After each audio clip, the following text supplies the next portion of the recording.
रहे हैं आप लोगों को मालूम ही है। लेकिन तब से लेकर और अब तक पत्रकारिता के अंदर जिस तरह का बदलाव आया है, जिस तरह का जो आपने देखा होगा कि आधुनिक जो अब समय आ गया है, बहुत बहुत कठिन समय जो है हमारे पत्रकार बंधुओं ने देखा। एक बहुत बड़ा चैलेंज होता है ये, और ये बहुत बड़ी समाज सेवा होती है। चौथा स्तंभ हम कहते हैं इसको। एक बहुत बड़ा चैलेंज लेकर जो है ये मैदान में उतरते हैं, क्योंकि जो एग्जीक्यूशन करने वाले अधिकारी हैं, जो पॉलिसी बनाने वाले राजनेता हैं, उन लोगों का बहुत बड़े बड़े इंडस्ट्रियलिस्ट हैं। तो इन तीनों में से जिस किसी ने भी गलत सोच को लेकर अपने काम को आगे बढ़ाया है, उस काम को आम जनता तक पहुंचाना ये इस चौथे स्तंभ का काम है। ये कोई आसान बात नहीं है, बहुत बहुत बहुत मुश्किल काम।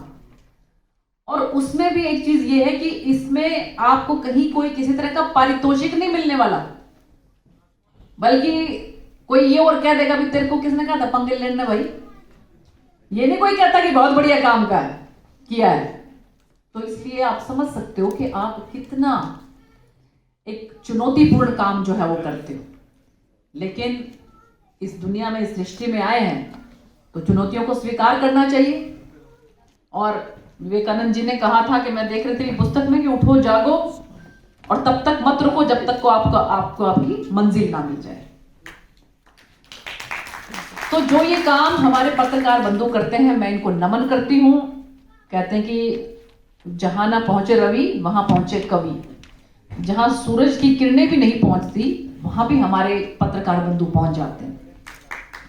लेकिन बहुत जरूरत है कि एक जो गरिमा इस प्रोफेशन के साथ है, ये हालांकि हर किसी की जिम्मेवारी, जो कोई नेता है उसकी भी बहुत बड़ी जिम्मेवारी है कि इतनी पब्लिक उसको चुन के भेजती है, एक बहुत बड़ा विश्वास लेके उसको भेजती है कि हमारी बात को रखेगा, विधानसभा में रखेगा, पंचायत में रखेगा, संसद के अंदर रखेगा।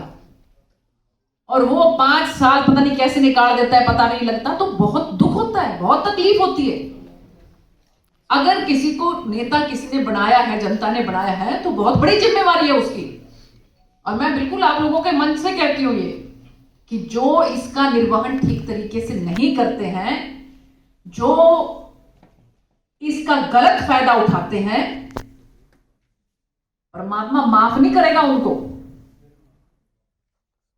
जो जिम्मेवारी आपको मिली है, उस जिम्मेवारी को हर इंसान अगर ठीक तरीके से निभा दे तो बहुत मेहनत करने की जरूरत नहीं है। फिर सिर्फ हम अपनी तरफ, अपने गिरेबान में जाके देखें।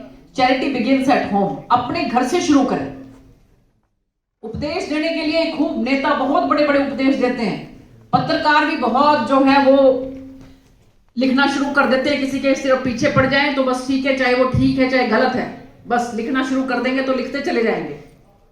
लेकिन इस बात को बहुत बारीकी से हमें देखना है कि क्या हम जो कह रहे हैं, जो कर रहे हैं, वो तर्क संगत है, वो न्यायपूर्ण है।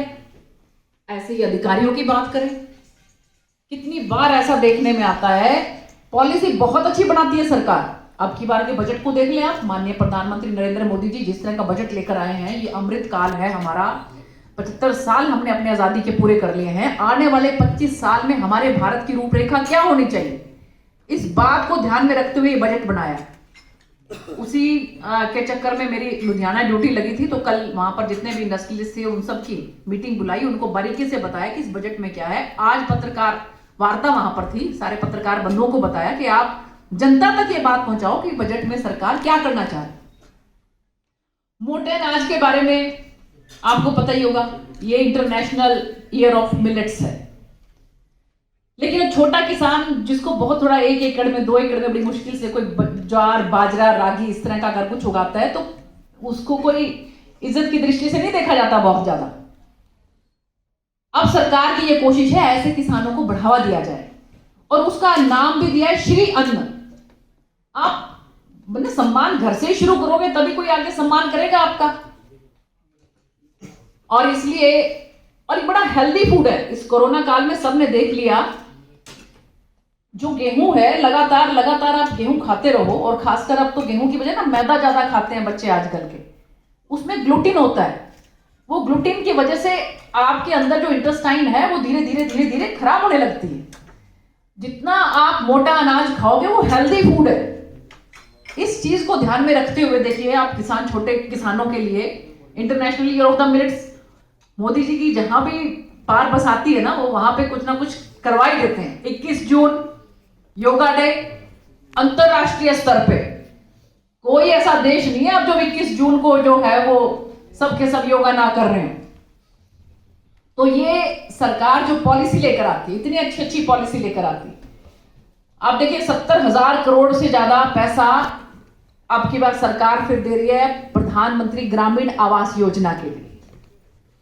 कभी किसी ने सोचा था ये कि हमारे सिर के ऊपर छत होगी? महिलाओं के लिए जो शौचालय 9 करोड़ के करीब शौचालय बन चुके हैं, 11 करोड़ जो है शौचालय बन चुके हैं अब तक। तो ये ऐसी ऐसी योजनाएं जो सी हैं, इसको अच्छी तरीके से आम जनता तक पहुंचे, ये हमारी जिम्मेवारी होनी चाहिए।